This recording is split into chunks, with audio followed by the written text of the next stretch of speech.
Actually, I wasn't thinking of the Stones, although now that you mention it, I can hear the influence in there. But vocally, as weird as this is going to sound, it kind of reminded me a little bit of Joan Jett and the Blackhearts.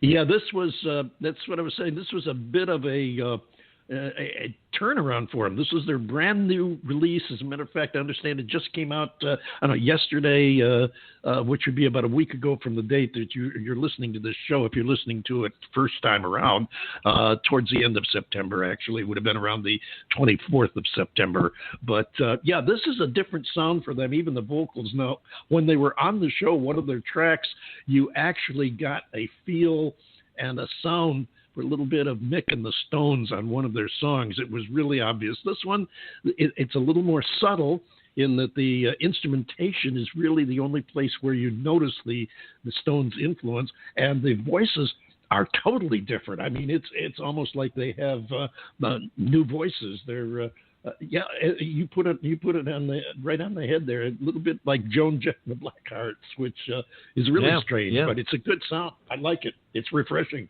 Oh no, it was good. It was nicely put together. It does have some commercial value to it, that's for sure. And of course, in order to make it in the music industry today, you've got to have that commercial sound. The alternative rock scene is.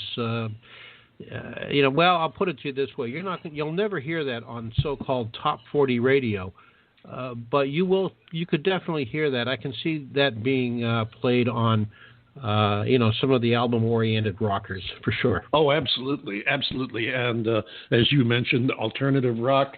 I wouldn't be surprised if some of the straight rock stations played it. Remember, they were one of the first ones to get onto the Rolling Stones when they came out, and I wouldn't be surprised if. As you said, this definitely has a commercial hook to it. It's good rock, but it's got a bit of a hook to it that I think lends itself to a commercial ear as well. They are called Wild Horse. The song is Do We Really Know? And the one thing we know right now is that we got to get moving right along because we've got a lot of good music still on tap for us today. We have he's a country rocker who is classified as Americana.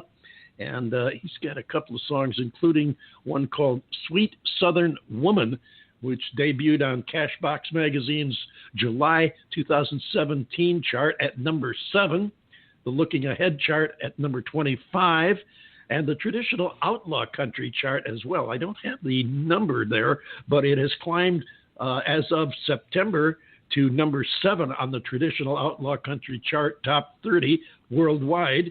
And that's digitally tracked, of course. And the October 2017 charts will be out shortly after the 1st of October, so it'll be interesting to see how far up the charts it's managed to climb again. So let's give it a listen right now without further ado. This is Matt Evan Johnson and Sweet Southern Woman.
Oh, there you go. That's Matt Evan Johnson, Sweet Southern Woman. Kind of a, I don't know, it's a kind of a tough one to put a label on. It's got a little bit of a rockabilly sound to it. Yeah, the instrumentation has a little bit of the Outlaw sound. It's kind of a little of this, a little of that. And I'm thinking if he doesn't make it as a singer-performer, he's got a good possible career as a writer and perhaps a studio arranger. The instrumentation on that was pretty tight. Yeah, I like that. It was very nice indeed. And while we're waiting for Matt, because he's going to be calling in any time, one of the things that we need to do, David, before we go too much further, is to make an acknowledgement of one of the folks that does help make the David Bowers Awards possible. The David Bowers Awards is generously underwritten by Computer Help USA in Naples, Florida. They do make it possible for us to air this show every week by letting us use their recording facilities that they have here in Florida. Computer Help USA can help you with any kind of virus issues that you might be having, networking problems, equipment sales, security, and, of course, data protection, which is all important. That's Computer Help USA. They're in Naples, Florida. You can reach out to them on the web at www.comphelpusa.com. You can call them telephonically, 239-596-6112. And, of course, you can also find them on Facebook and Twitter under Computer Help USA. And David, I do believe that the gentleman of the moment may be on hold with us right now, so I'm going to turn this back over to you. Very good. Thank you so much. I think you should do just that because it does look like he's with us. I should mention that Matt is a truck driver. He's a working truck driver. And he is out on the road. He told me that he would be on the road, and that probably had something to do with his being a little bit late getting back with us. And we understand that completely. As a matter of fact, we thank him for taking time out on the road to give us a call and talk with us about his music and his career. So hopefully we'll have him on here in just a moment. I believe we are ready. I'm not sure. Jon BonJovial, are we ready? Okay, you're ready? I can't tell. No, he's still talking. I'm going to go for it, and because I'm not hearing anything from Jon BonJovial. Well, how about now? Can you hear me now? Now I can hear you. Yes, you were like a car salesman. Your lips were moving, but okay, I wasn't hearing anything. I got to tell you, the chief technician that makes sure that we sound professional and our voices sound resonant and beautiful screwed up by turning my microphone off. Can you believe that? And I didn't realize it. I think my you should gosh. fire him. Hey, where is Trump when we need him? Fire exactly. That guy. Listen, let's bring Matt Evan in here and get to talking with him before we run out of time. Matt, how are you? Doing wonderful today. Thank you. I'm glad this all worked out. I'm glad too, and thank you for taking time out of your day job to spend a few minutes with us. Tell us a little bit about Matt Evan Johnson, where you came from, and how you got to where you are today in the music world. Oh, sure. I'm a Georgia native. I grew up in South Georgia and grew up in the music culture down there. My mom identified me as a musician gratefully and thankfully early in life, and she had me in music lessons at an early age. And I actually grew up playing symphonic trumpet and a jazz guitar, if you will. I had acoustic and jazz guitar, more rhythmic lessons growing up than the rock type of music. But it ultimately, the two came together. I played trumpet throughout high school and also guitar throughout high school.